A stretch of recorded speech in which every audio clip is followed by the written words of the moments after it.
Al equipo de apoyo podemos empezar ya. ¿Estamos grabando? En el momento que ustedes gusten, adelante. Bien.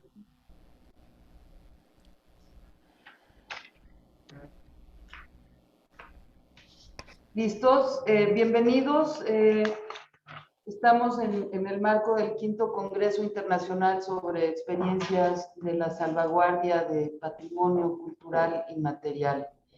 Les doy las buenas tardes. Bienvenidos todos a esta mesa desde Tlaxcala.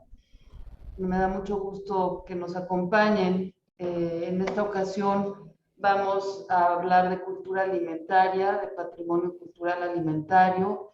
Nuestra mesa se denomina Somos lo que comemos. Agradezco la invitación del comité para participar como moderadora en esta mesa y haré la presentación de nuestra primera ponente, quien es María Teresa Meneses Valencia, de México.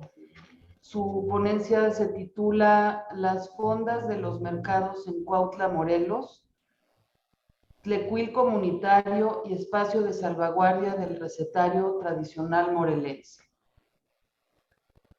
A continuación presento su semblanza. María Teresa Meneses es editora, ensayista y traductora de literatura italiana. Estudió antropología social en la ENA y la licenciatura en gestión cultural en la UDG Virtual.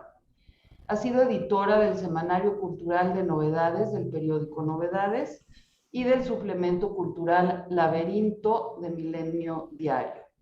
Ha trabajado como funcionaria cultural en el gobierno municipal de Cuautla, Morelos, y en el INBA en la Ciudad de México. Obtuvo la beca de jóvenes creadores del FONCA en 1999 a 2000, en la rama de ensayo literario por el proyecto Tres escritores italianos y su ciudad literaria. También obtuvo la beca de jóvenes creadores del Fondo Estatal para la Cultura y las Artes, del Instituto Morelense de Cultura de 1997 a 1998. En la rama de ensayo literario por el proyecto Italianos Excéntricos, y la beca de traducción literaria del FONCA 96 a 97 para traducir La Casa della Vita del escritor italiano Mario Prats. Ha publicado traducciones de escritores italianos en revistas y suplementos culturales de México y España. Ha traducido libros para la editorial Sexto Piso, Cali Arena, Breve Fondo Editorial y Verde al Agua. Aparece antologada en el libro 20 años de ensayo, Jóvenes Creadores del FONCA, de Armando González Torres, publicado por Conaculta en 2010. Realizó la investigación y texto del libro Las manos cuentan, los oficios en la historia de la cultura laboral mexicana, editado por la Secretaría del Trabajo y Previsión Social en el año 2003. Bienvenida, María Teresa, adelante con tu ponencia, te escuchamos. Muchas gracias. Pues voy a dar inicio a la ponencia sobre las fondas de los mercados de Cuautla y comienzo a continuación. Un mito europeo en el mercado de Cuautla. Durante los primeros meses de 1965, en el estado de Morelos, se rodó una parte de la película francesa Viva María, protagonizada por Brigitte Bardot y Jean Moreau. Dentro del elenco europeo de la película, interpretando el papel de un viejo prestidigitador, venía uno de los grandes escritores en lengua alemana del siglo XX, Gregor von Rizzoli. El escritor mitteleuropeo pasó 5 meses en México y el producto de dicha experiencia fue un libro, Viva María, Los muertos a sus lugares, que es el diario de filmación de la película. Algunas de las escenas se rodaron en las cercanías de Cuautla, de tal suerte que von Rizzoli, como buen súbdito del imperio austrohúngaro, estaba acostumbrado a convivir en un mundo pluriétnico y pluricultural. Y en la entrada del diario, con fecha del 9 de febrero, nos describe su visita al mercado de Cuautla de la siguiente manera. Tenemos la mañana libre y vamos a comprar regalos, pues Cuautla tiene un mercado cubierto encantador. tan multicolor, animado, repleto y exótico como el souk más bonito del África del Norte. Con espanto de aquellos que, al igual que Juan Luis Buñuel, se creen que en estas tierras uno puede caer muerto solo por probar cierta clase de queso blanco, Chandler y yo nos tomamos una pierna y una cabeza de cordero asadas a la parrilla. Pero aún no estamos realmente decididos a probar los pulgones vivos que pululan dentro de un recipiente formando una masa negra y que los nativos comen envueltos en tortilla. Pero se vive de un modo mucho más fácil y se supone que también más sano, sin el temor de cada gota de agua sin hervir y sin tomar a diario pastillas vitaminadas ni antibióticos. Así pues, formado en una educación que reconocía la multiculturalidad de los pueblos y que propiciaba el entendimiento del otro, no resulta extraño que Fonretsori haya cedido a los olores y sabores de la cocina mestiza morelense del mercado de Cuautla, saboreando la barbacoa de borrego en uno de sus puestos de comida, ante el horror de los otros europeos que conformaban el grupo de filmación. En cuanto a los pulgones vivos que no se decidía a probar, seguramente se topó con el puesto de chumiles, jumiles o choclimili de doña Ángeles González y de su hermana Guadalupe, quienes fueron las primeras comerciantes que introdujeron la venta de chumiles que provenían de Coachichinola y de chapulines de Matamoros, Puebla, en el mercado de Cuautla. La brevísima descripción del mercado de Cuautla que nos refiere Fonretsori nos perfila la riqueza ecológica del estado de Morelos y el tipo de cocina mestiza y de subsistencia que se ofertaba en el mercado a mediados de los años 60. Esta riqueza alimentaria con la que cuenta el estado de Morelos ha permitido, pues, el desarrollo de una amplia gastronomía que forma parte de nuestra identidad cultural. Nuestra cocina morelense, al igual que en el resto del país, como parte de un proceso cultural y de intercambio de saberes, ha sido fuertemente influida por otras tradiciones culinarias. No obstante, la definimos con mayor precisión gracias a los aportes del México prehispánico como de la cocina española, de tal suerte que en Morelos encontramos dos tipos de comida: una mestiza fuertemente influida por la cocina española y francesa para satisfacer a la clase dominante, y otra de subsistencia que conservará más sus orígenes prehispánicos por corresponder a la clase dominada. Los comedores del mercado viejo. En el centro de Cuautla, a un costado del convento de Santo Domingo, se encuentra el mercado municipal, comúnmente conocido como Mercado Viejo, por los habitantes de la ciudad, o por su nombre oficial, Mercado Municipal Cuautla. Las primeras fotografías del mercado de Cuautla datan de los primeros años del siglo XX, de 1904. La vetusta armazón de madera del mercado fue sustituida en los años 50 por una construcción moderna que consideraba una zona de comida situada exactamente atrás de las planchas de cemento destinadas a los expendedores de la cecina de Yecapixtla. Alrededor del mercado había comedores habilitados en rústicas casetas de madera o en las viejas casas de adobe enfrente del mercado, que atendían a los jornaleros agrícolas que llegaban a Cuautla desde Guerrero en busca de trabajo, a albañiles, a obreros, a comerciantes, a familias de otros municipios de la zona de del oriente de Morelos. En este espacio alrededor del mercado se vendían tacos de arroz con huevo, tlacoyos, picadas, guisados, caldos de gallina, pancita, mole rojo. Una de las cocineras más recordadas de aquella época es doña Rosita, natural de Achichipico, Morelos, famosa por su caldo de gallina criolla. El fin de semana mataba de 15 a 18 gallinas para el caldo y el mole rojo.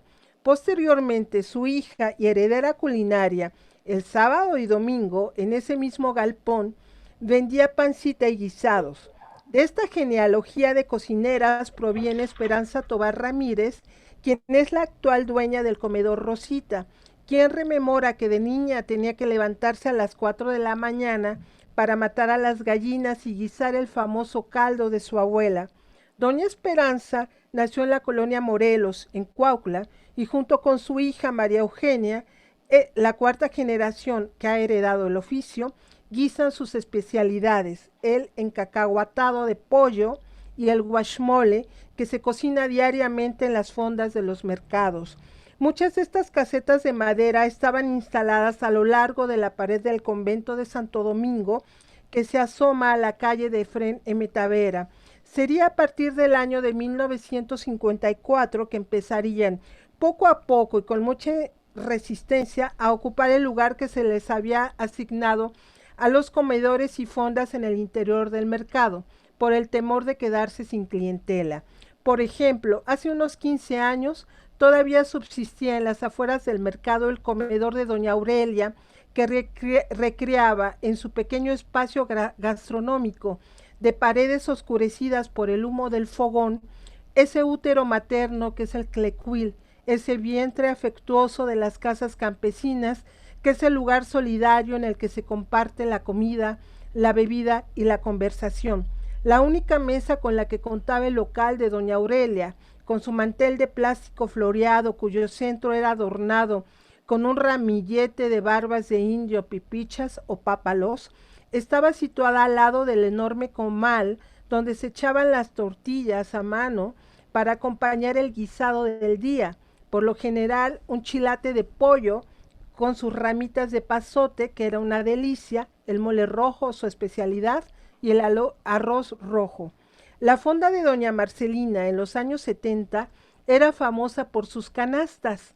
Al acercarse la hora de la comida, a la 1 de la tarde, doña Marcelina mandaba a sus muchachas a preguntarle a los comerciantes del mercado qué iban a querer de comer. Mándame una canasta, le decían. Las canastas eran una especie de itacate para los trabajadores del mercado y una manera de hacer más casera, más íntima, más hogareña, esa comida que se comía sobre una caja de madera o haciendo un pequeño espacio sobre la plancha en la que se mostraban las mercancías que vendían. La canasta de mimbre, tapada con una servilleta bordada y de puntas tejidas a ganchillo, contenía 2 o 3 platos de sopa aguada y arroz, frijoles, salsa, 1 o 2 guisados, queso, crema y tortillas a mano, de tal suerte que alcanzaba para que comiera una familia. 1 o 2 horas después, las muchachas de doña Marcelina recogían la canasta, los platos sucios y el cobro de la comida.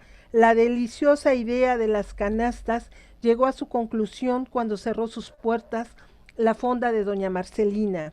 En la zona de comidas del mercado Cuautla están distribuidos 6 comedores: Roxy, Lucy, Rosita, La Única, La Rancherita, Lluvia.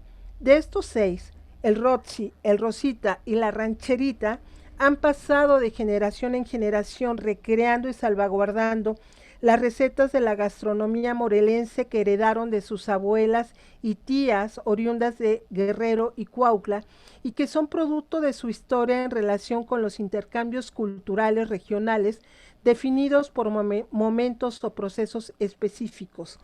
Doña Andrea Mora Izquierdo es la cocinera y dueña del comedor Lucy desde hace más de 25 años. En su carta se ofrece cecina de yecapixtla acompañada de frijoles, arroz, queso, crema y salsa en molcajete. Siempre tiene chiles asados para ofrecer una salsa molcajeteada recién hecha con jitomates y chiles serranos sin ajo.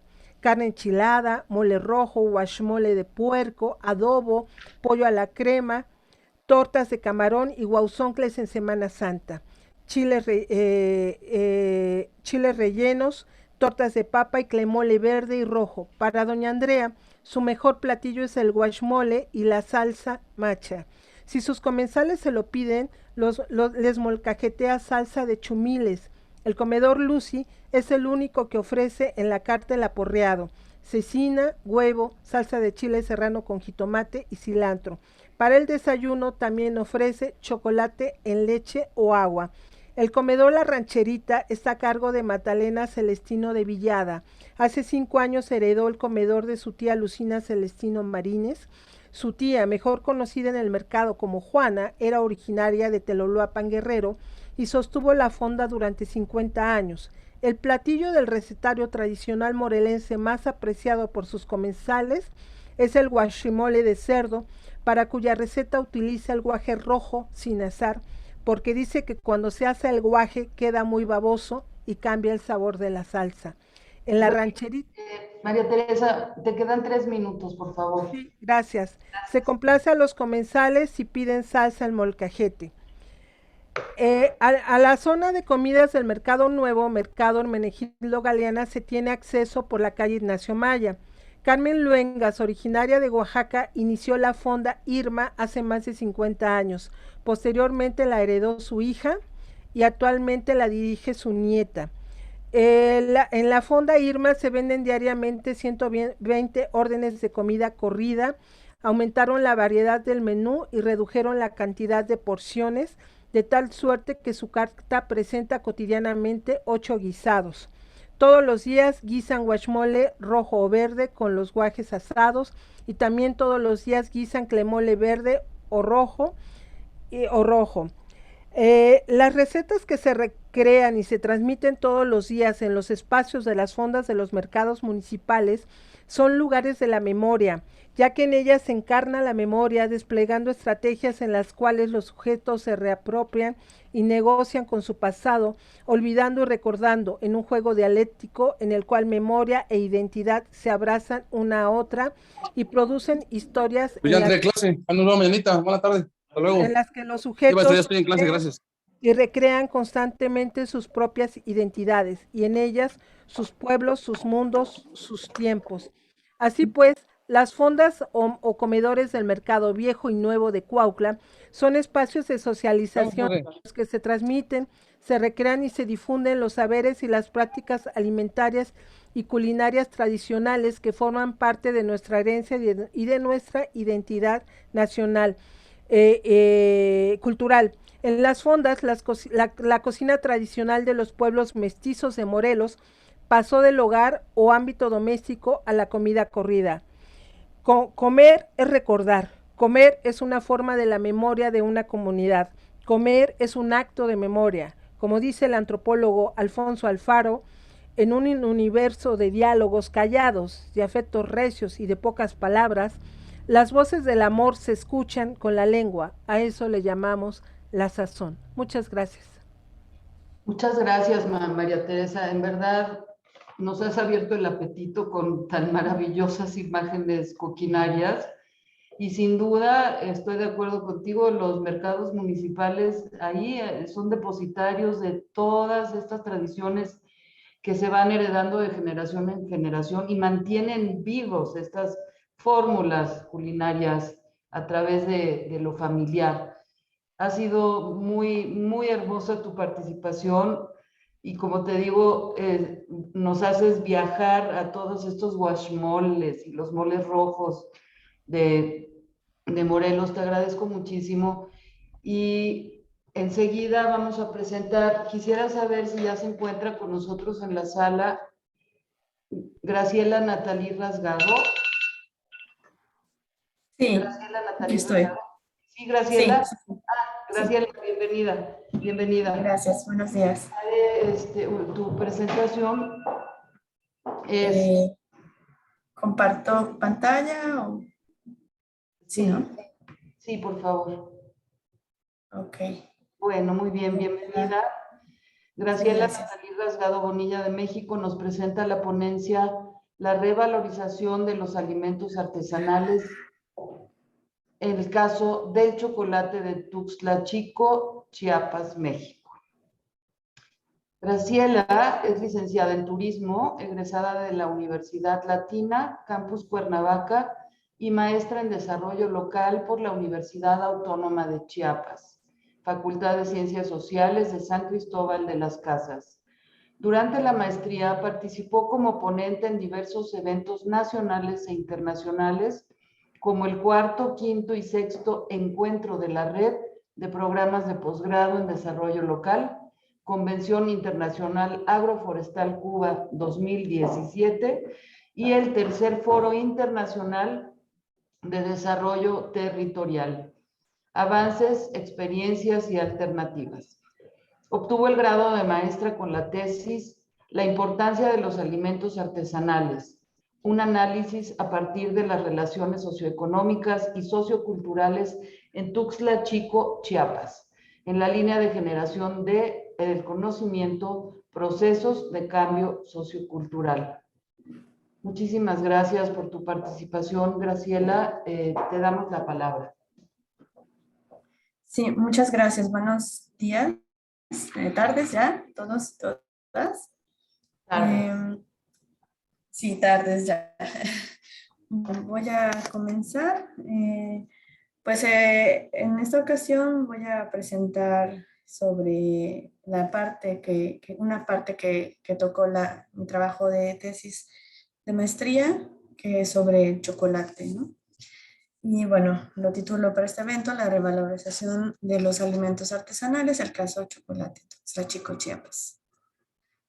Bueno, pues este trabajo tiene como punto de partida ubicarnos en esas transformaciones de los sistemas alimentarios, que en México, además de todas estas transformaciones globales al sistema, aún se sostiene y persiste una cultura alimentaria tradicional. Los alimentos artesanales que se producen y comercializan son un ejemplo de resistencia frente a los cánones del sistema hegemónico. Son parte, además, de las cocinas regionales que muestran la vasta diversidad del entorno natural y cultural, de la creatividad de la comunidad, así como formas elementales de organización. Además, son prácticas cotidianas de vida y expresiones que refuerzan los lazos de cohesión social. Pueden convertirse en un medio construido e identificado por la misma comunidad para generar dinámicas de producción de alimentos y de producciones culturales como parte de una estrategia para la generación de ingresos. Y bueno, pues Tuxtla Chico es un municipio fronterizo del sur de Chiapas, ubicado en la región Soconusco, como pueden ver. Pues quiero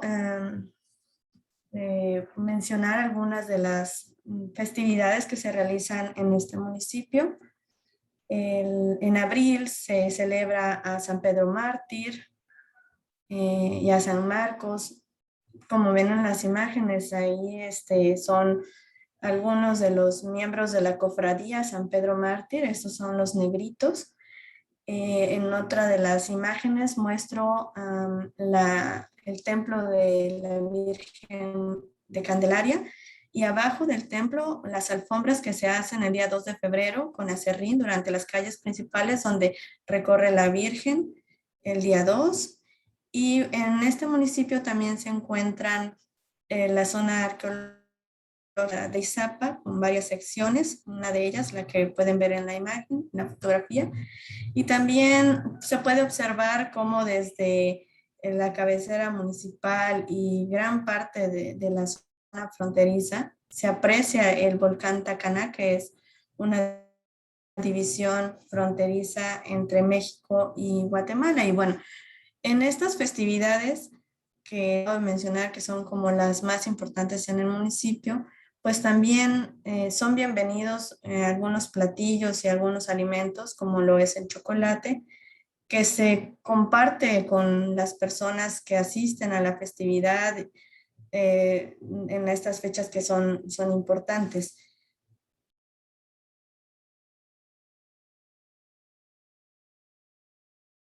En esta ocasión, y lo quiero abordar desde cómo se reproduce la producción de chocolate artesanal, tradicional.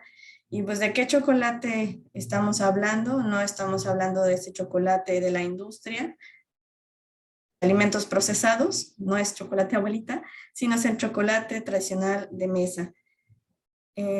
Este municipio es poco conocido en México como productor de chocolate tradicional, pero pues ahorita ustedes van a conocer qué más es lo que tiene este municipio para darles a México y al mundo, ¿no? También.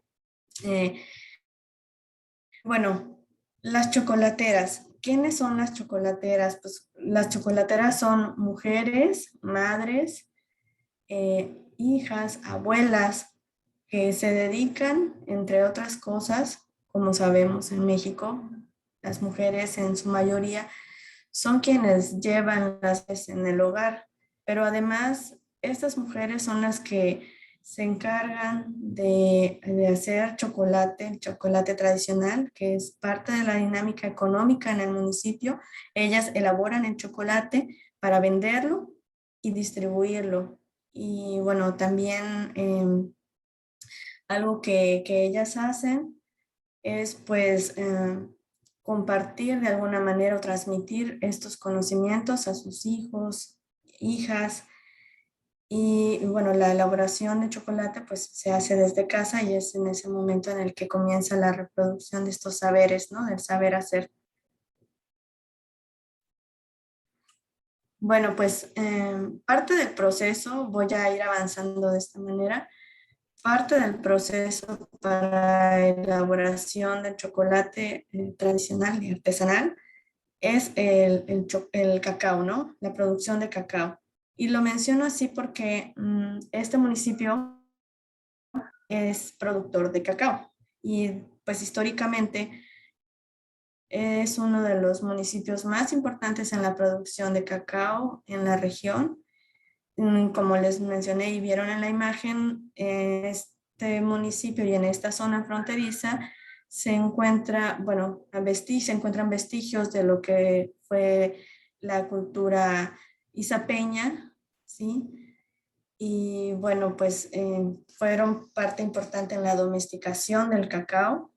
Y ese recurso ahora se utiliza por los habitantes de este lugar para producir chocolate.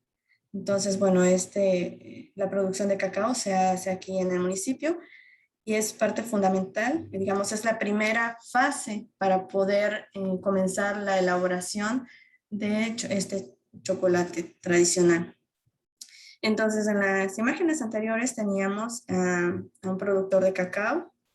Pues, ¿qué se hace? Primero se cosecha y después de la cosecha de las mazorcas de cacao, pues vienen los procesos de post cosecha, que quiero señalar que en la producción de chocolate tradicional en este municipio no se utiliza, y bueno, no solamente en este municipio, sino que como parte de nuestra cultura hacia este chocolate tradicional, el cacao no se fermenta, sino solamente se lava.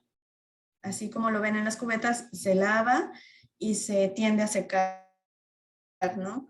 Este pues ya es un secador más tecnificado, pero lo que hacen las familias es, familias que producen cacao, tienen el cacao disponible y lo secan, ya sea en el patio o en las banquetas, incluso sobre alguna lámina o sobre algún costal, ya sea de yute o de los que son como de plástico, ¿no? Pero también existen centros de acopio, que ahorita les voy a mencionar.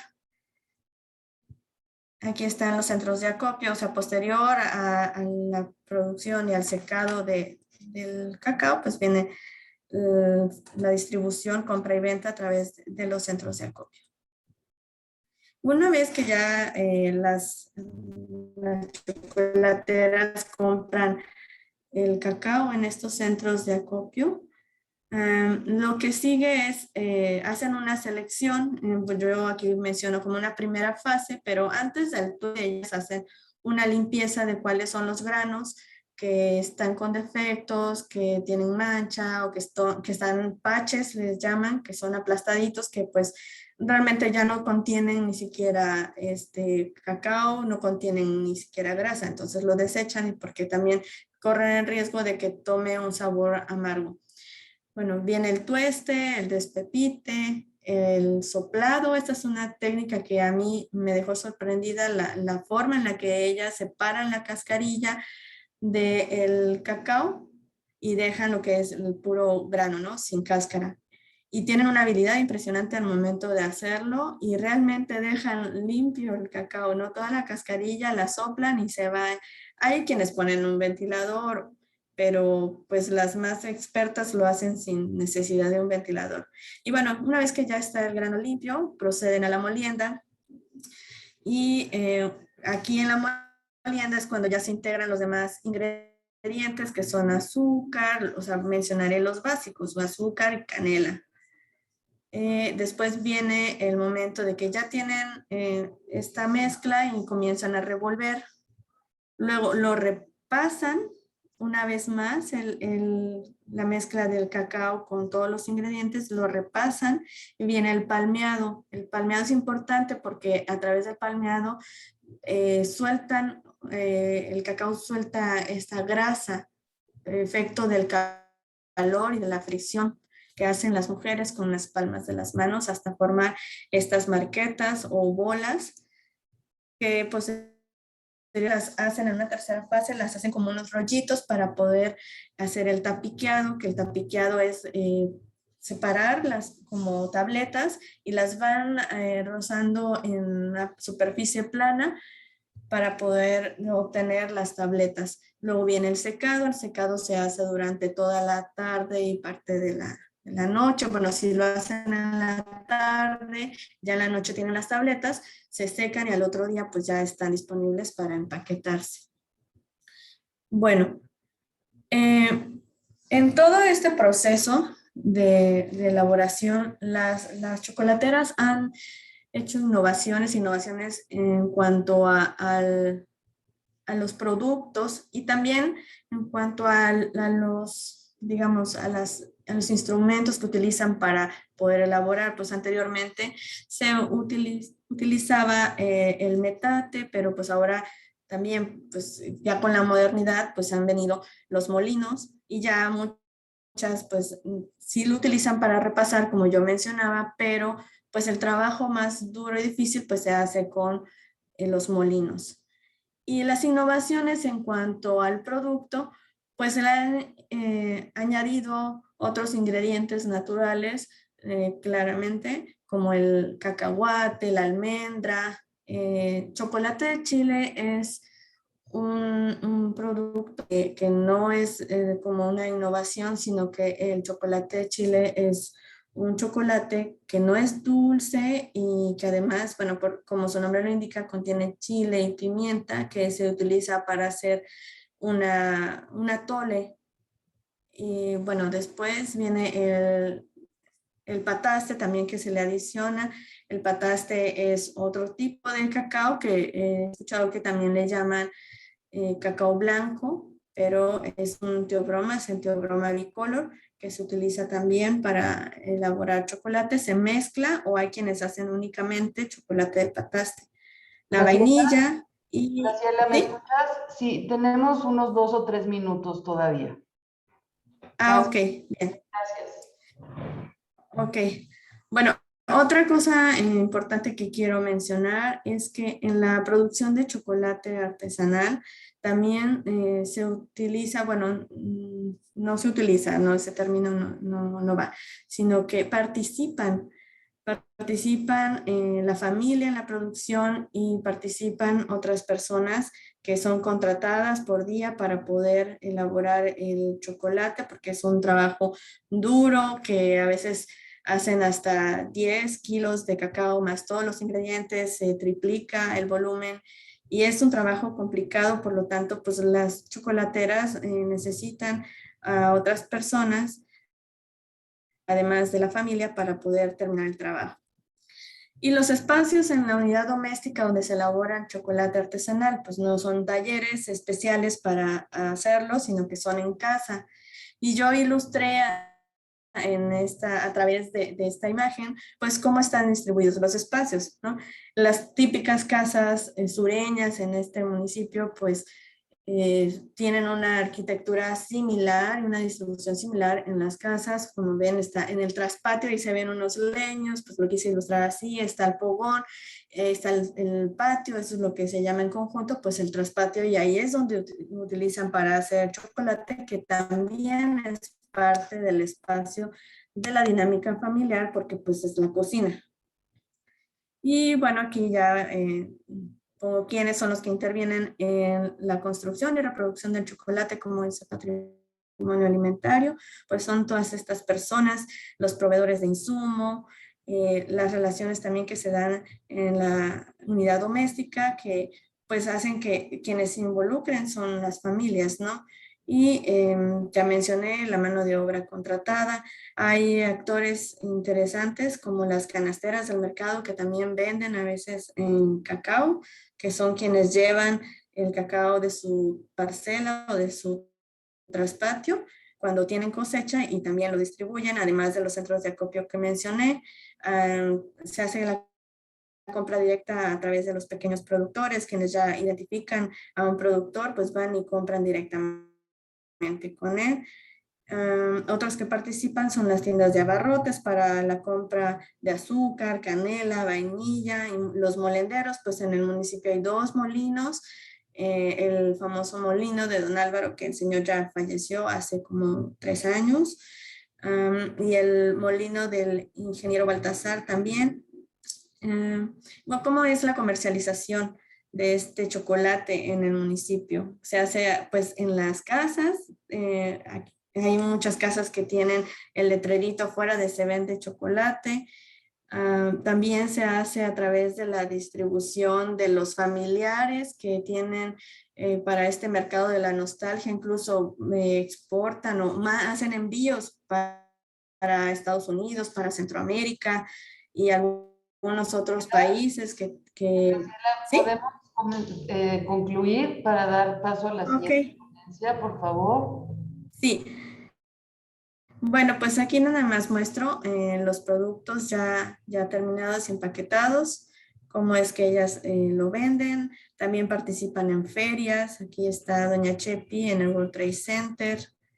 Y bueno, pues a través de los alimentos artesanales, la sociedad tuxtlachiquense expresa sus preferencias en relación a la memoria gustativa y tradicional y desde la cotidianidad reproduce la cultura alimentaria local. Las relaciones que se tejen en la producción de alimentos artesanales actúan en defensa de formas y prácticas alimentarias ancladas en Tuxtlachico. Estas relaciones sociales, económicas y culturales son el motor que pone en marcha el sistema alimentario tradicional y funcionan como una barrera al sistema alimentario industrializado que pretende modificar el tejido social y apropiarse de ese sistema económico local.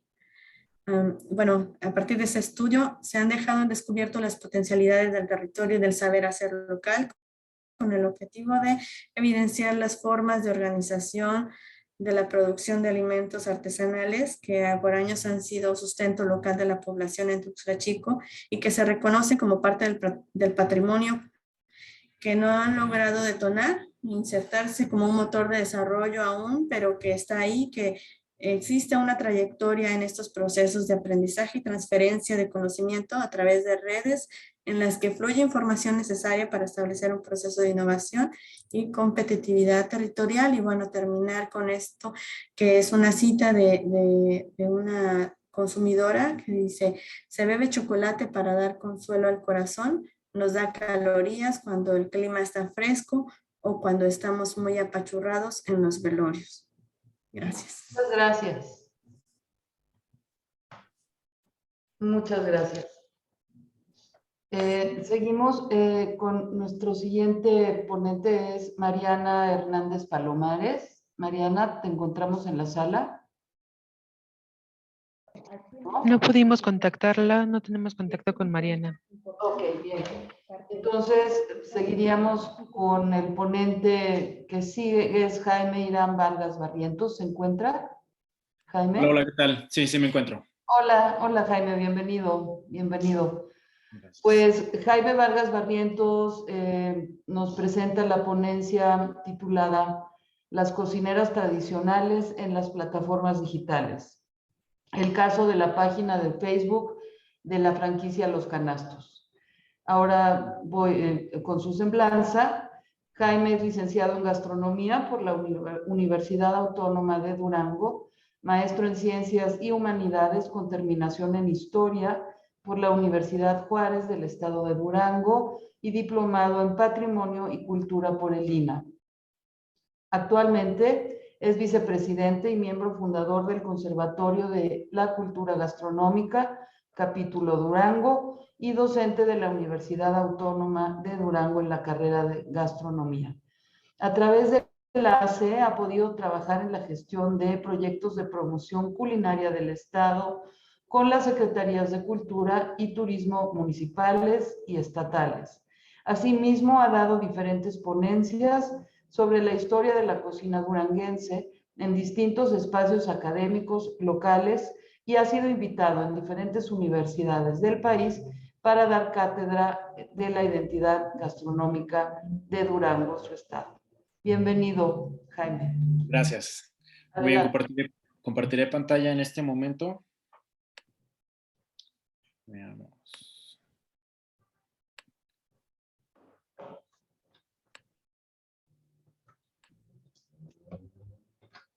Muy bien, todos pueden ver la pantalla, ¿verdad?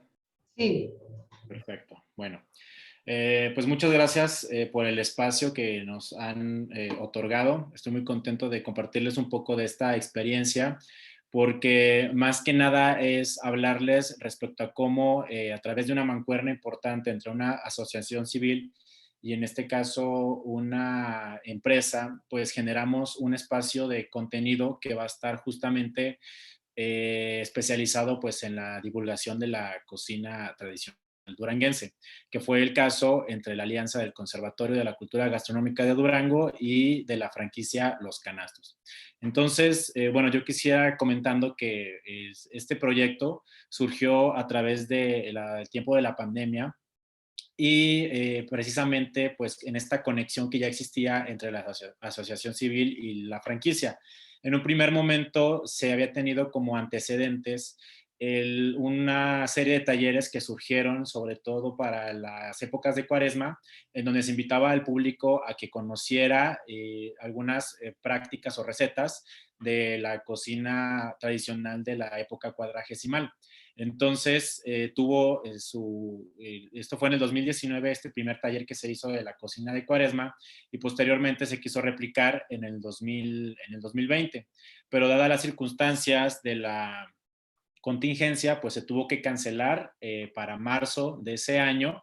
Sin embargo, a través de la gestión del conservatorio, junto con, en este caso, los encargados de la administración de los canastos de esta franquicia, pues se decidió que ese taller pudiera llegar a otro público a través de las redes sociales. Entonces, en un primer momento, pues se tuvo que cambiar, digamos, la dinámica que se había usado de ese contacto directo con las personas para los talleres, los cuales se realizaban en uno de los locales más importantes de aquí, de Durango, y cambiarse pues totalmente por la vía, en este caso virtual. Entonces, a través solamente de un celular, de un tripié y pues de un equipo de trabajo que se fue conformando por miembros del conservatorio, por algunos chefs que ya habían trabajado con los canastos, así como también personal de la franquicia, pues se armó un equipo que empezó esta serie de grabaciones. Entonces, bueno, claramente pues en un primer momento fue un esfuerzo que nos parecía pues a todos muy aterrador por el hecho de ahora estar presentando una serie de preparaciones de manera digital. Pero si nos ponemos a reflexionarlo, fue un buen momento también para que otras personas, conocedores de la cocina, ya fuese por, digamos, por ser cocineros tradicionales, también por ser aficionados o incluso chefs profesionales, pues prácticamente fue un momento para que ellos se lanzaran dentro de estos espacios digitales, ¿no? Que hemos visto que ha habido casos de éxito, como por ejemplo de Mi Rancho a tu Cocina, que yo creo que todo el mundo lo conocemos, pero bueno, hay otros perfiles dentro de YouTube, TikTok y otras plataformas digitales en donde vemos que la cocina se impulsó sobre todo por esta necesidad de conocer algunas preparaciones tradicionales y también porque en ese momento era prácticamente nuestra conexión con el mundo, ¿no? Las redes. Entonces, fue un boom, realmente nosotros nos sumamos a estos proyectos que empezaron a emerger en diferentes partes de la República y el mundo, la cocina en línea, y de esa manera pues empezamos ahora sí nuestras primeras grabaciones. Entonces, los inicios del proyecto, como les había comentado, se llamó Cocinando Ando en los Canastos. en donde la idea principal pues era presentar preparaciones en vivo, donde participaran pues este grupo de personas y habláramos también de los ingredientes que en el caso de los canastos se vendían. Los canastos es una franquicia que se dedica a la venta de secos, condimentos y especias a granel y tiene ya me parece como aproximadamente casi 30 sucursales en toda la República. Entonces, había iniciado de esta manera con un pie derecho en donde estábamos pues participando con hasta 3 recetas por video. Por supuesto, las primeras veces pues estábamos un poco torpes porque era acostumbrarnos a una dinámica diferente donde tenemos que centrarnos a una ventana, en este caso a una cámara para mostrar los productos, pero finalmente pues con el paso del tiempo se fueron refinando algunos detalles y también cambiando algunas estructuras, digamos, dentro de la misma grabación del video.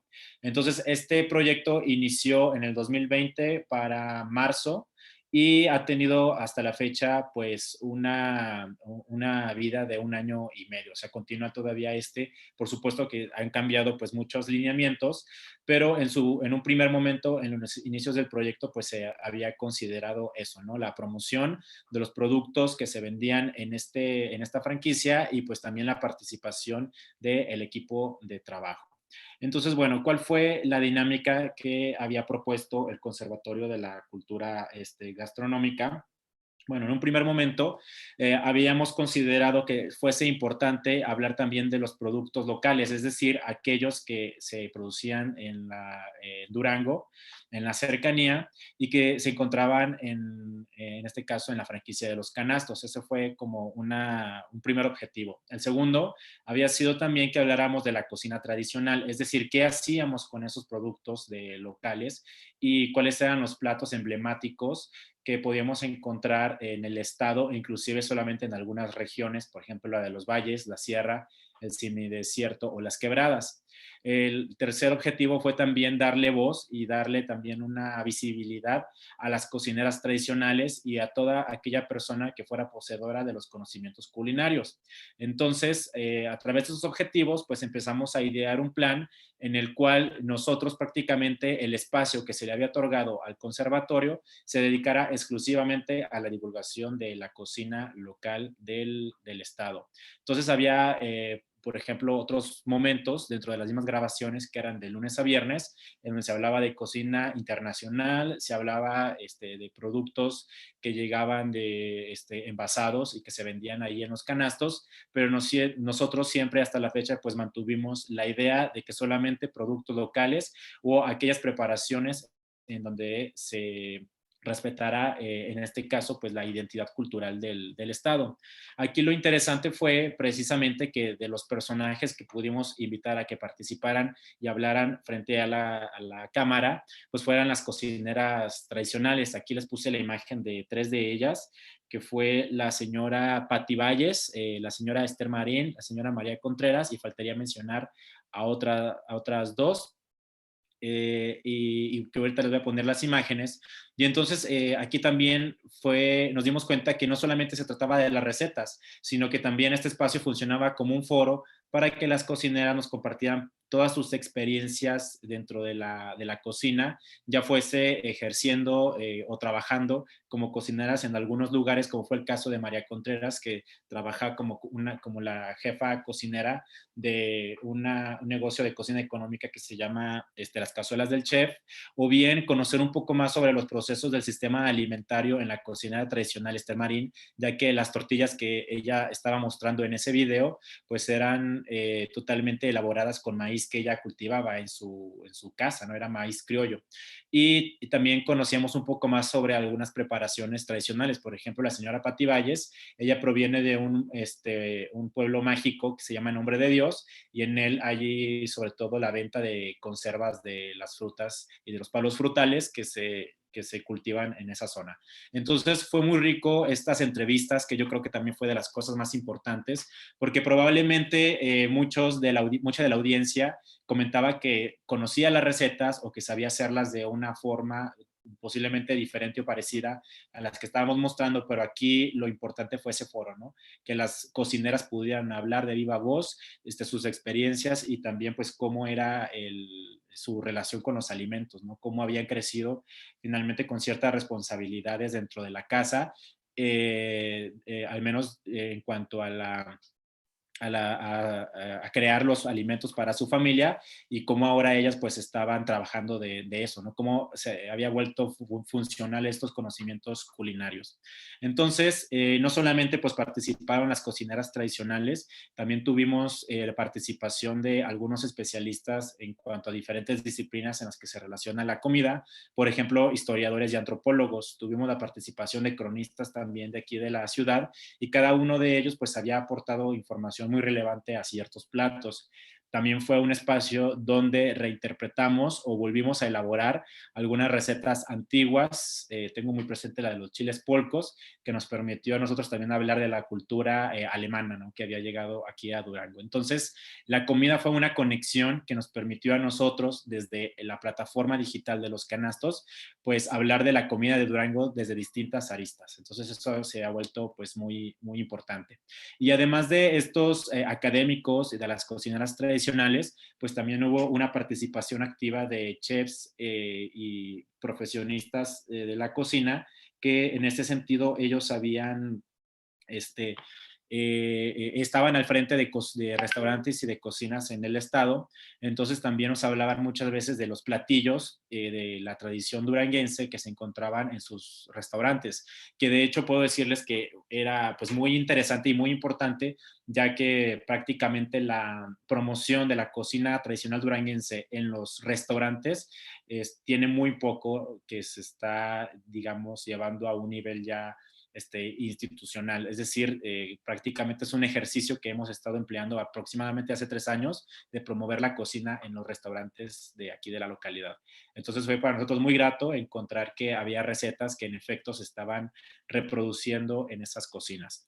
Y bueno, también tendríamos que hablar de los productores. Por ejemplo, tuvimos la participación de la ingeniera Montserrat, la cual es productora de frijol orgánico en Durango. Entonces, eso también nos hablaba de otras personas que participan dentro de los sistemas alimentarios y a también pues darles una voz y visibilidad, ¿no? Una representatividad en esto, en la cocina de los canastos y también para que nos mostraran pues qué otros alimentos se podían preparar, en este caso por ejemplo, con los frijoles, ¿no? Más allá tal vez de unas enfrijoladas. Entonces, bueno, yo creo que ha sido más bien muy rica la participación de diferentes cocineros y de personajes involucrados en la alimentación, pero el papel de las cocineras pues fue sustancial, porque aunque nosotros, el conservatorio, tuviéramos el espacio, siempre fuimos prácticamente las personas que se encargaban de hacer las entrevistas. Es decir, no siempre se trató de nosotros hablar de la cocina duranguense, sino que se hablara de la cocina duranguense a través de los expertos o de las otras personas que también mantenían viva pues ese conocimiento. Entonces, bueno, ¿cuál fue el impacto final en las redes sociales? Obviamente, estas plataformas tienen como ciertos marcadores que te dicen, pues, cuántas personas te ven, digamos, hasta dónde está llegando.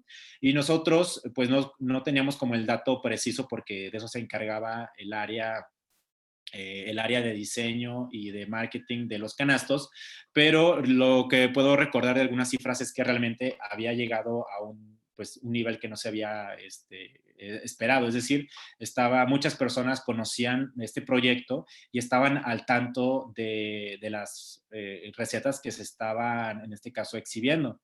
Personalmente, yo recuerdo que sí, muchas personas me decían tú eres el que aparece en la página de los canastos con las cocineras tradicionales, ¿no? Es decir, había un reconocimiento dentro de la población local de esta cocina que estaba pues prácticamente en boga de los habitantes de Durango. Muy bien. Jaime, nos quedan 2 minutos para concluir, por favor.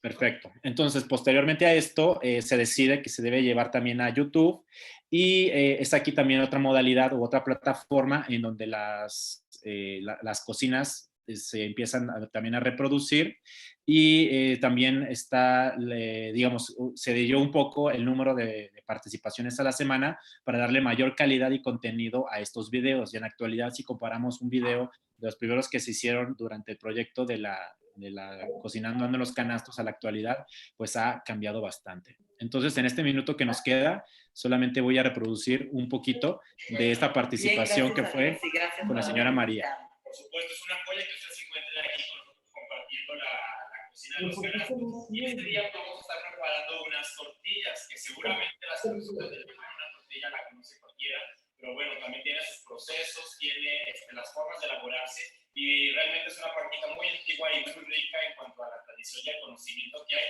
detrás del maíz. Entonces, doña María, cuéntenos, ¿cómo prepara usted sus tortillas? Bueno, pues mi esposo siembra maíz, ¿verdad? Entonces ya lo recoge, lo pisco, lo desgrano, pongo en nixtamal, lo pongo a cocer con agua y cal, 1 hora y media. Ya cuando está, lo quito. Al otro día lo llevo a moler, pero tengo que darle su lavadita para que no tenga mucha cal. Entonces ya lo llevo al molino y así es como me queda la masa, ya sea la masa blanca y la masa negra, de maíz negro, maíz azul, ¿verdad? Y aquí están las tortillas. Y ya hacer las tortillas, aquí están las tortillas de maíz negro. Y bueno, pues ese es un poquito de uno de los videos que se pasaron ahí por la página de Facebook de los canastos. Y pues bueno, como reflexión final, nada más quiero comentar que es muy importante, pues de pronto estas conexiones que hacemos entre la asociación civil y también la iniciativa privada, y también repensar nuevamente en las formas o en las vías en las cuales nosotros divulgamos o hacemos digamos, hacemos del conocimiento del resto de las personas, pues lo relacionado a la cocina. Es decir, no solamente es a través de los libros y de la academia, sino también se puede utilizar en este caso a las nuevas plataformas digitales que a partir de la pandemia pues se han vuelto muy importantes en la vida cotidiana. Pues muchísimas gracias.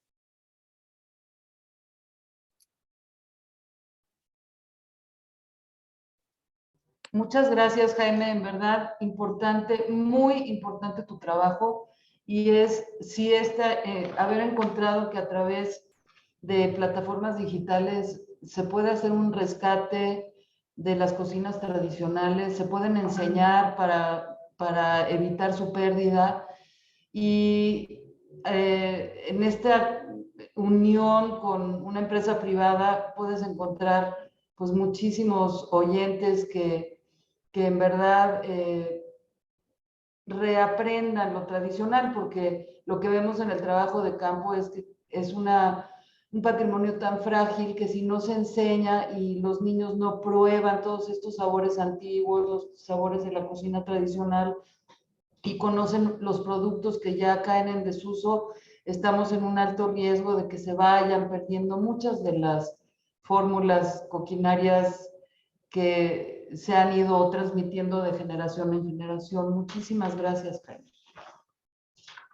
Continuamos ahora con nuestra siguiente ponente, que es Edith Pérez Flores, por favor. Edith, ¿puedes abrir tu micrófono, por favor? Claro. Hola, Edith. Sí. Bienvenida. Hola, muy buenas tardes. Gracias, muy buenas tardes. Voy a dar la tarea de leer que preparé, es breve, y después proyectaré unas imágenes en PowerPoint, nomás como para complementar este trabajo que estoy iniciando. Y pues bueno, muy buena tarde tengan. Gracias por estar en esta sala. Quiero presentarte primero. Ajá, ok. Por favor, está tu audio un poco. Pero te voy a presentar, Edith, si me lo permites. ¿Me escuchan? Sí, bien. Gracias. Edith Pérez Flores es doctora en Antropología Social e investigadora CRIM UNAM. Desde hace casi 2 décadas ha realizado investigación sobre patrimonio inmaterial en el centro de México, específicamente en temas relacionados con comida, con el trueque y los saberes tradicionales. La ponencia que hoy nos presenta Edith se titula Ambientes alimentarios en contextos actuales entre el temporal y la cuaresma. Gracias, Edith. Adelante. Perfecto, gracias. Bueno, nada más rectifico un poco, no soy investigadora, soy técnica académica del Centro Regional de Investigaciones Multidisciplinarias. Y bueno, una de las tantas pasiones que tengo es la comida. Bien, si se corta mi audio es porque mi internet no es tan bueno aquí donde vivo. Entonces, vamos a ver si los espíritus nos dejan fluir. Y bueno, entonces, la ponencia efectivamente se titula Ambientes alimentarios en contextos actuales entre el temporal y la cuaresma. La importancia de detener la mirada y el pensamiento en la actualidad para ver, pensar y actuar en consecuencia en cuanto a nuestros entornos y contextos alimentarios es necesario frente a la enorme necesidad de extender esa mirada hacia el interior de cada uno, el cual se ve reflejado en la salud corporal, mental, anímica, social, cultural y económica. Hemos, como seres humanos, descuidado nuestros distintos entornos frente a la realidad avasalladora de la vorágine movida por la máquina del tiempo y la acumulación desmedida innecesario real frente a lo necesario momentáneo de marketing.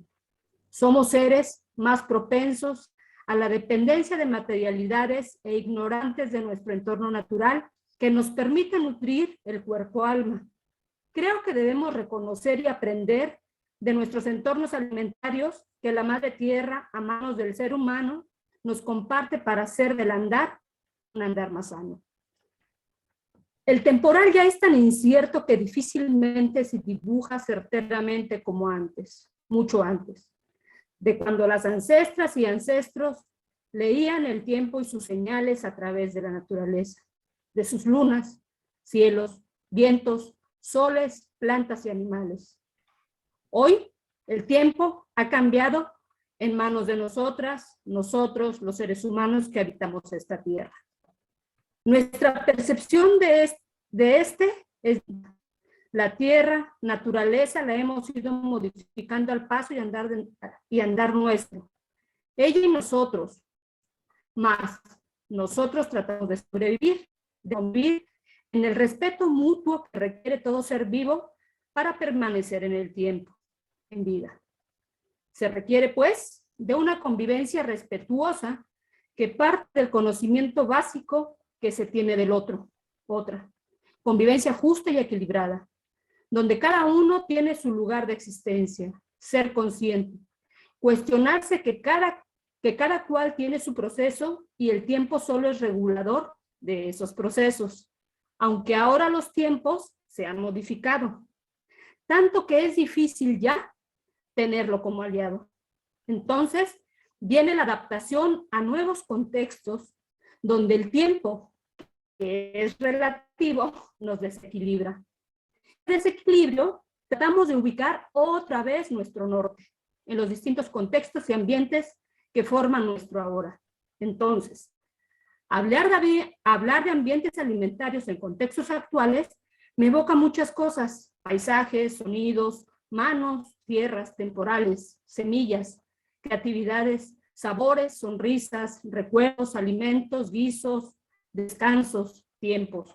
Realidades que me hacen detener justo ese tiempo que es tan mío. Detenerlo un 29 de septiembre no es cualquier cosa, pues tanto las redes sociales virtuales como las realidades sociales cotidianas no dejan pasar desapercibida esta fecha, la cual enuncian con cohetes y aroma de flor yautli, que en manos y creencias actuales nos servirá para santiguarnos del mal. Flores vueltas cruz que atajan los malos espíritus y demonios para que no entren a casa por puertas ni ventanas.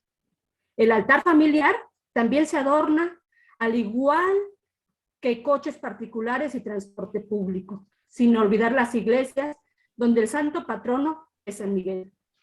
Paisaje visual sonoro, olfativo, que nos invita a reconocer el inicio de la maduración de la milpa y todo lo que al paso del temporal retoñó, floreció y dio fruto. El paso previo al ambiente alimentario que nos regalan los días de muertos. Los sembradores y sembradoras de maíz empiezan algunos a sacar su primer corte de elote tierno en esta fecha. En muchos terrenos o lotes de siembra se invita al pueblo, amigos y familiares a las elotizas o elotadas para compartir la cosecha de lo sembrado. Disfrutar elotes asados, sudaditos en su ropaje verde eterno y hervidos en agua con tequesquite y pericón. Otro ambiente que se dibuja en torno a la milpa es justo lo que crece en compañía de ella, como es el huitlacoche, el anís, los chichihuaches, las pipixcas, flor de calabaza, chipiles, retoños, quelites diversos como los quintoniles, las verdolagas, las calabacitas tiernas, orejas y hongos de cazaguate, y otras variedades como los clavitos, yemitas, escobitas, entre otros frutos dependiendo del estado y la región. Por cierto, hay quienes siembran de manera temprana su maíz o de forma escalonada, para así ir aprovechando las diversas formas de comer el elote, tierno, sazón y maduro. Hacia finales de septiembre seguramente maduro. Hacia finales de elote, camagua o sazón, con el que se pueden hacer tlaxcales de camagua, los cuales solo se hacen rebanando el grano y desprendiéndolo del elote. Teniendo el grano listo, se mueve molino y ya estando la masa molida, se empieza a palmear bolitas pequeñas de esta masa, dándole forma triangular y después se echan al calor del comal para que se cuezan 3 vueltas, igual que las tortillas, y ya está.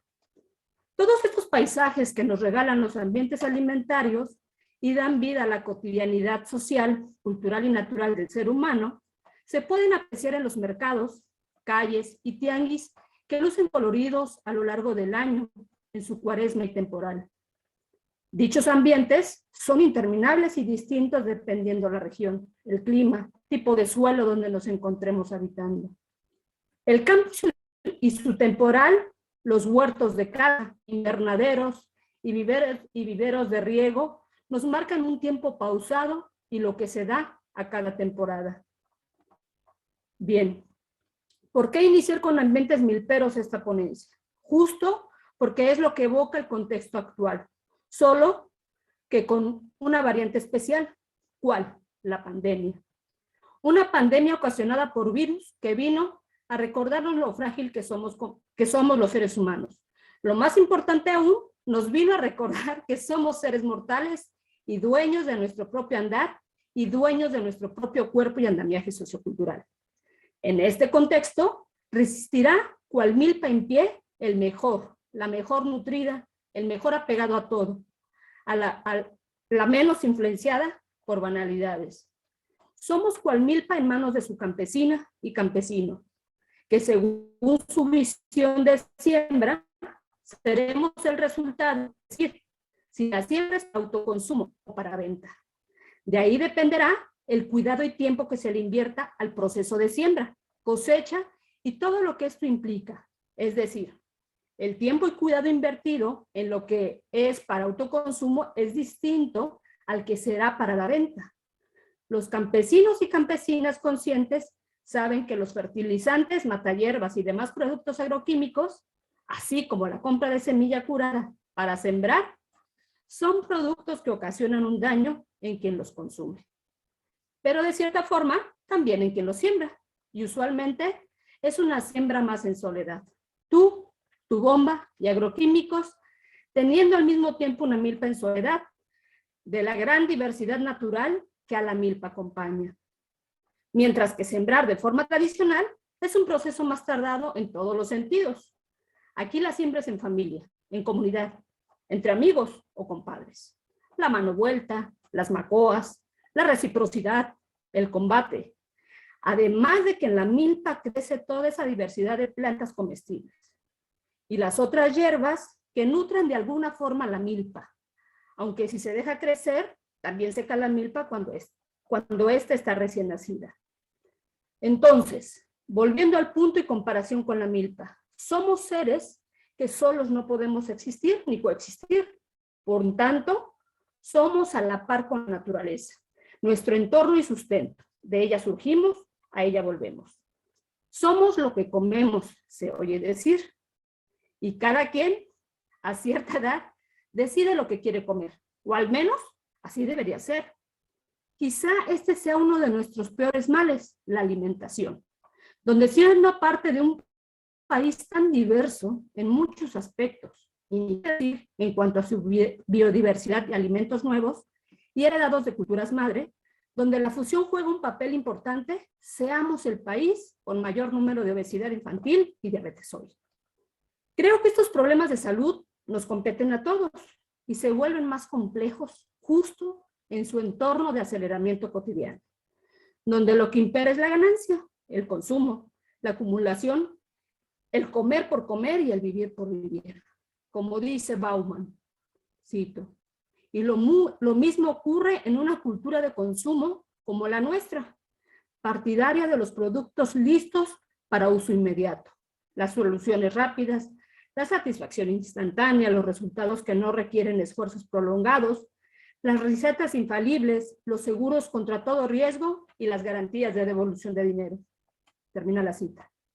Y en esta fragilidad donde la COVID-19 nos sorprendió, escuchando a Hugo López-Gatell en una de sus tantas conferencias vespertinas, donde se nos estuvo informando de la pandemia, es que él refirió los ambientes alimentarios que nos rodean como sociedad, enfocándose en la comida chatarra que se consume y vende en el sector educativo, así como el nuevo etiquetado de advertencias en dichos productos chatarra.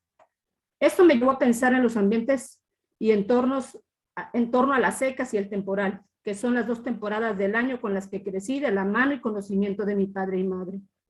Pero también me llevó a pensar en el ambiente alimentario que cada niña y niño tiene en su hogar. Y estos ambientes alimentarios que se encuentran en la vida cotidiana de los tianguis y mercados de cualquier lugar.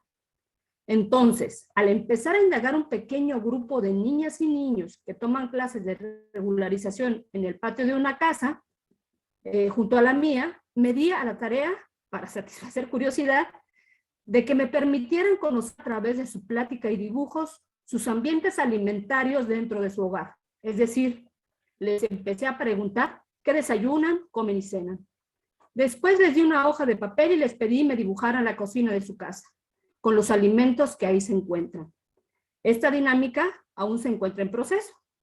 Así como el asistir a mercados y tianguis de algunos lugares con la finalidad de conocer si dichos ambientes alimentarios se han modificado a partir de la pandemia. Es decir, si se ha valorado más los productos naturales versus los productos procesados. Y lo que he podido apreciar, deducir e interpretar es que efectivamente todo parece seguir igual que antes del COVID-19. Parece no haber un cambio que modifique ni los ambientes alimentarios dentro de los hogares, ni en las personas, ni en los tianguis y mercados en cuestión. Sin embargo, es un proceso que además de conocer los ambientes alimentarios que se dan en uno y otro lugar, mercados, tianguis y cocinas familiares de niñas y niños, me permitirá ver qué tan responsables y conscientes nos volvimos de nuestra salud a partir de una pandemia que nos sumió en el miedo y desconcierto a su inicio, pero que ahora ya aprendimos a convivir con este miedo y ese virus en un contexto donde todo sigue aparentemente igual, solo que con un cubrebocas y sellos en todos los productos procesados y chatarra, que la mayoría de sus consumidores preferimos no ver, no leer y no actuar. Entonces, al ir viendo, conociendo y escuchando lo que cuentan las personas con las que he intercambiado plática, esto se torna interesante. Pues no falta quien diga, de algo nos tenemos que morir, o por qué las autoridades no prohíben la venta de comida chatarra. Se piensa usualmente afuera, el de la culpa es el otro. El gobierno por no prohibir, el sector salud que no atiende ni informa, las escuelas que permiten y no educan, en fin, infinidad de culpables que acechan, pero difícilmente se mira hacia adentro, hacia lo que se consume, lo cual trae consigo una consecuencia para una misma y los que nos rodean. Indudablemente vivimos en una era consumista y donde todo tiene una caducidad acelerada, sin olvidar que todo está a nuestro alcance. de inicio a través de una pantalla. Ya lo dice Bauman, cito. Se puede consumir, atrae, los desechos repelen. Después del deseo, llega el momento de disponer de los desechos. Según parece, la eliminación de lo ajeno, de la alteridad y el acto de deshacerse del seco caparazón que cristalizan en el júbilo de satisfacción, condenando a desaparecer una vez que la tarea sea realizada. En esencia, el deseo es un impulso de destrucción y aunque oblicuamente también un impulso de autodestrucción. El deseo está contaminado desde su nacimiento por el deseo de su muerte. Sin embargo, este es su secreto mejor guardado y sobre todo guardado de sí mismo. Termino la cita. Y bueno, este es un estudio en proceso, solo es una muestra de lo que voy y aquí concluyo, ya no paso imágenes. Gracias,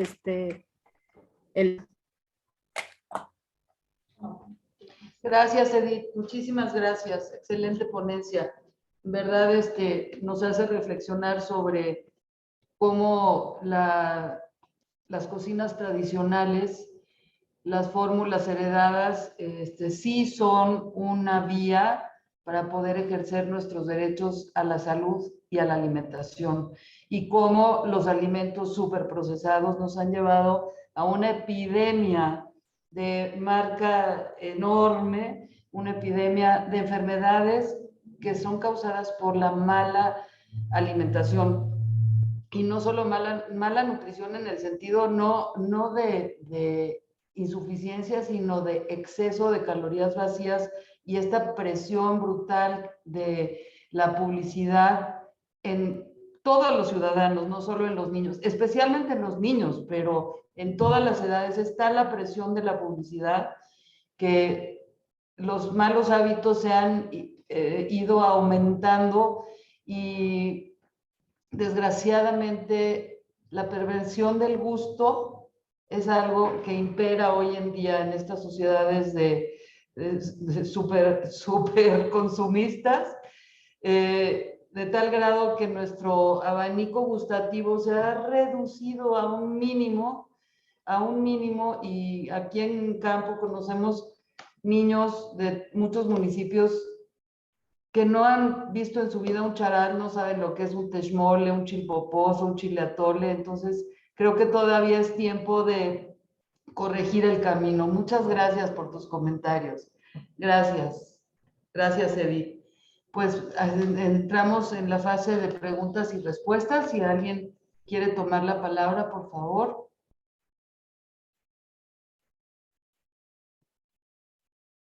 ¿Alguien? La primera persona en tu pantalla. Se llama Emanuel Aragón. Dime, ¿qué puede hablar? Emanuel Aragón, ¿tú quisieras compartirnos algunas ideas sobre estas ponencias? Sí, buenas tardes. Buenas tardes. Sí, me preguntaba para Graciela, con la ponencia del chocolate. No sé si de Graciela. Sí, aquí estoy, Emanuel. Mi pregunta es si aún estás trabajando en este proyecto del chocolate en la comunidad tuxtleña. Bueno, mi comentario sería, no sé si hubiera la posibilidad de, para intentar, pues traer más como flujo de visitantes, pero de forma controlada después de que todo lo de la pandemia pase, haciendo como una especie como de, pues, turismo controlado en una ruta chocolatera, o sea, mostrando la forma desde cómo conocen el árbol, qué importancia tiene para la comunidad, algunos mitos o leyendas en torno a, de ahí le muestran cómo se cultiva, cómo se procesa, cómo se hace todo artesanalmente. Buenas tardes, me quedé sin... Para mostrar pues la importancia del chocolate en la economía de la comunidad. Y también mostrando, por ejemplo, como tienen cerca la zona de Izapa, mostrar que esta zona tiene importancia en el Popol Vuh, uno de los principales libros de los mayas. Y en ese libro también hay importantes menciones del chocolate, tanto por los dioses, para los humanos, y cómo es que también a partir de un grano de cacao se generan los gemelos héroes de esa historia del Popol Vuh. Y mostrar también, por ejemplo, de animales de gran importancia también la cosmovisión maya, como los monos, que son los principales consumidores del fruto de cacao. Bueno, esa sería mi sugerencia o comentario. Sí, gracias, Emanuel. Mira, este trabajo lo hice en 2018. Actualmente estoy estudiando doctorado en la Universidad Autónoma de Chapingo, en el Departamento de Sociología Rural. Continúo un trabajo, pero es ya más enfocado a la producción de cacao. Y lo que comentas sobre las rutas turísticas, algo que se podría hacer, sí se hacen algunos recorridos y visitas con chocolateras para conocer este proceso, pero se hace pues a través de la empresa privada. No hay un proyecto a través del gobierno del estado, o pues no nos vayamos más allá, sino en el municipio para poder fomentar. Y de hecho, yo lo planteé justamente en ese trabajo, porque pues, fue en desarrollo local, porque no solamente chocolate, sino otros productos alimentarios que yo los nombro como alimentos artesanales, que son de gran importancia en el municipio y pueden ser detonadores de este desarrollo local. Sin embargo, pues digamos, no hay una articulación en el sistema de gobernanza municipal para poder hacer este tipo de, o llevar a cabo este tipo de iniciativas, ¿no? O sea, cuando estamos haciendo a veces trabajos de investigación, no siempre se puede incidir. O sea, mi trabajo no fue de una investigación-acción, fue desde otra metodología que se hizo, que se abordó, pero no siempre está pues en nuestras facultades hacerlo, pero sí poner en evidencia que existe este recurso local, esta actividad para poder llevarse a cabo proyectos interesantes, ¿no? Y que se conozca el chocolate en el sur de Chiapas, en una región productora de cacao, que sí elabora este producto para la venta y que es parte claramente del patrimonio local. Sí, o sea, se conoce mucho de Oaxaca, ¿no? Y también produce cacao en menor escala, más no se conoce. O sea, estamos como que, yo digo al revés, porque se conoce de Oaxaca el chocolate y no la producción de cacao, que produce poco. Y del Soconusco se conoce más la producción de cacao y poco de la producción de chocolate artesanal. Sí, pero pues gracias por tu comentario. Es importante, digamos, este tipo de estudios para poder evidenciar y visibilizar esos otros lugares en donde se producen estos alimentos de vital importancia, ¿no? Que si no se hace así, pues también corren riesgo pues, de perderse, de difuminarse entre este sistema dominante del que pues la compañera Edith nos ha hablado, ¿no? Justamente. Sí, gracias. No sé si pues pude responder un poco a tu pregunta. Y nada más era eso, la observación, o sea, como para intentar crear un proyecto para la comunidad o algo, si hay alguna idea. Sí, sí, te digo, pues solamente de esa manera, o sea, evidenciar y claro que sí, o sea, es de mi interés poder involucrarme un poco más, pero a veces luego nos vamos a otras cosas y ya no alcanza tiempo para eso. Les pediríamos si quieren activar sus videos para tener más acercamiento y conocerlos, si es que así lo quieren.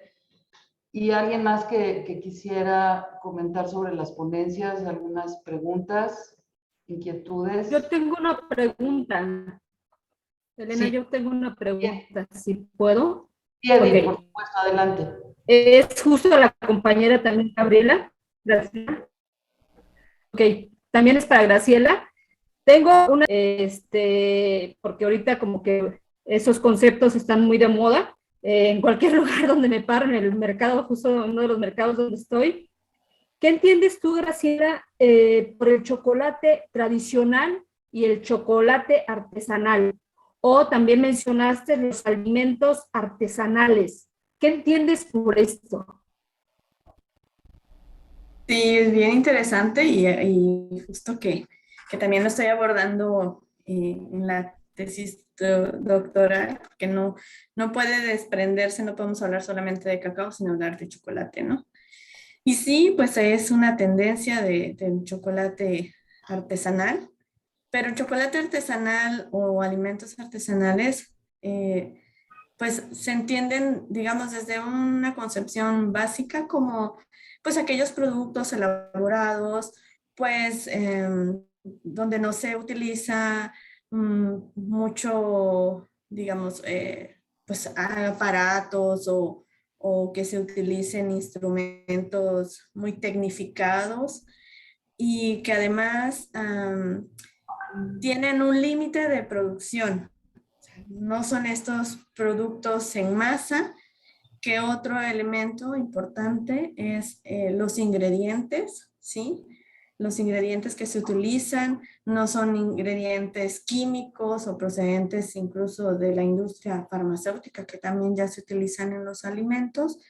Son productos y alimentos en donde la intervención del artesano, de quien los elabora, es sumamente importante porque el mismo cuerpo es un instrumento, ¿no?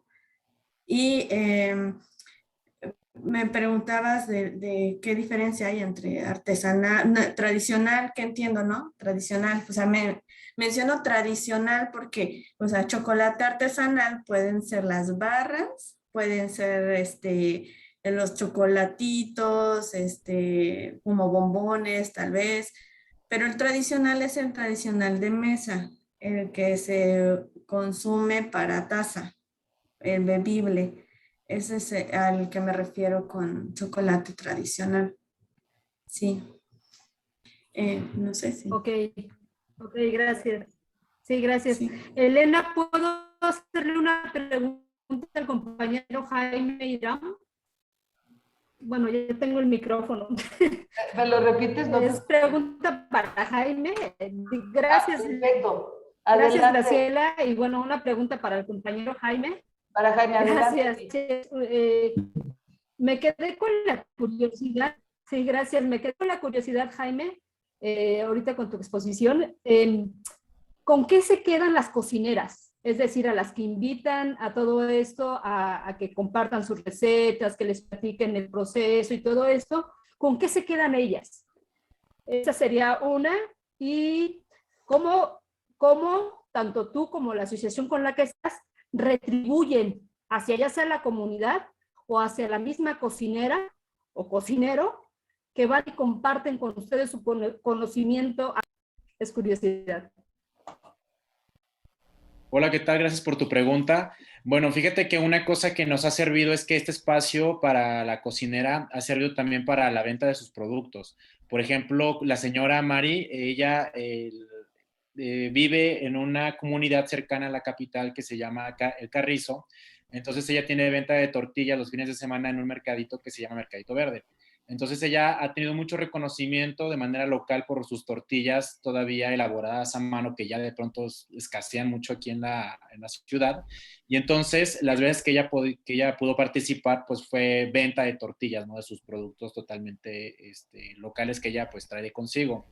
En el caso de las otras cocineras, bueno, también ha sido, yo creo que una cosa que nos dimos cuenta es que ha permitido también que experimenten pues esto de las redes sociales y también se desinhiban, digamos, en el sentido de que de pronto las ves a ellas con una iniciativa por querer participar, ¿no? Y por querer, no sé, tener como diálogos dentro de los mismos videos. O sea, finalmente son nuevos lugares que ellas nunca habían estado y es como interesante ver cómo empiezan a tener también esta soltura, ¿no? En esos videos. Entonces, bueno, la Asociación Civil, el Conservatorio, siempre hemos procurado que las cocineras tengan su espacio y de acuerdo también de los proyectos que podamos generar, pues es también retribuirles, ya sea con el reconocimiento que ellas merecen y también si hay actividades, por ejemplo, de venta de productos que tengan un espacio que absolutamente no les cueste nada, sino que sea solamente de venta, ¿no? Lo que siempre nosotros estamos buscando, porque sabemos que en la actualidad, pues, no sé, ponerle un precio a la participación en algún evento, pues siempre es muy difícil. Entonces, algo que siempre hemos estado buscando es eso, ¿no? De que ellas tengan un espacio primordial pues en estos eventos y sobre todo pues también que tengan la voz, porque no solamente ha sido aquí en Los Canastos el único espacio, sino también ha sido tal vez en Pláticas de Café, que es un proyecto que lleva el Museo de la Ciudad, también ha sido participación en otros eventos donde ellas hablan, dialogan y de pronto la gente también, perdón, también tiene contactos con ellas porque después quieren saber un poco más sobre su cocina y también pues obtener sus productos, ¿no? Que es una de las cosas que también buscamos, que ellas se posicionen y la gente reconozca lo que venden y lo que elaboran. Espero haber podido responder tu pregunta. Sí, ok, muchísimas gracias. Sí, la pregunta, porque ya ves con todo esto de los derechos culturales, los plagios y demás, todos estos temas se vuelven muy vulnerables justo por lo mismo, porque por ejemplo nosotros cuando hacemos documentales, pues ya te piden que el permiso para la foto, o sea, tienes que ir con una hoja firmada de la persona que entrevistaste, donde te cede los derechos y te está permitiendo que tú uses su imagen. Entonces ahorita que pasabas, porque las redes son las redes y andan por todos lados, ¿no? Sí. Entonces aquí yo dije, bueno, ¿y cómo le hace el compañero? ¿Cómo eso? Y básicamente es como por ahí la pregunta de cómo tú lidias con estas cosas, ¿no? Entonces, gracias. Muchísimas gracias. Desgraciadamente se nos acaba el tiempo. Creo que ha sido una mesa por demás interesante, 4 ponencias muy, muy, muy trascendentes que nos dejan una tarea. Felicidades a todos. Espero que nos veamos en el próximo congreso o antes, si se puede. Desde Tlaxcala les mando un abrazo muy fuerte, aquí desde la sede de la Secretaría de Cultura del Gobierno de México, y ojalá que podamos seguir trabajando en temas como los de mercados municipales, productos agroecológicos, el sistema Milpa. Hay tanto que hablar de este tema. Tlaxcala es su casa, ojalá nos podamos recibir aquí próximamente. Muchas gracias por su participación a todos. Felicidades. Nos vemos pronto. Gracias, Elena, por moderar la mesa. Gracias a todos. Gracias. Gracias y felicidades a todos también. Abrazos. Chao. Muchas gracias. Chao. Gracias. Bye. Ay.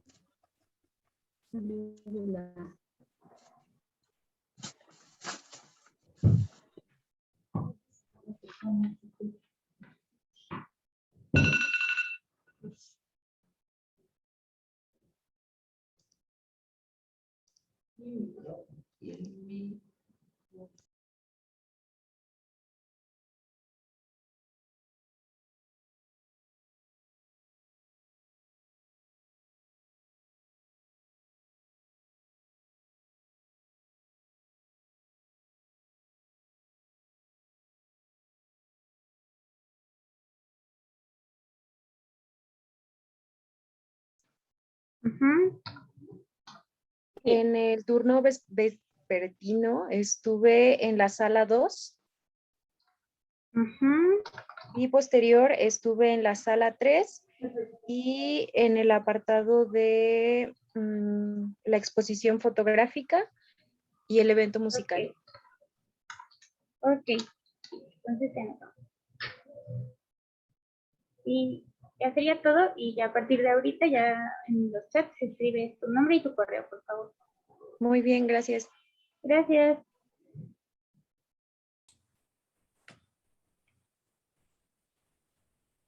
Archivo de la palabra, yo tengo una pregunta también, bueno, una duda.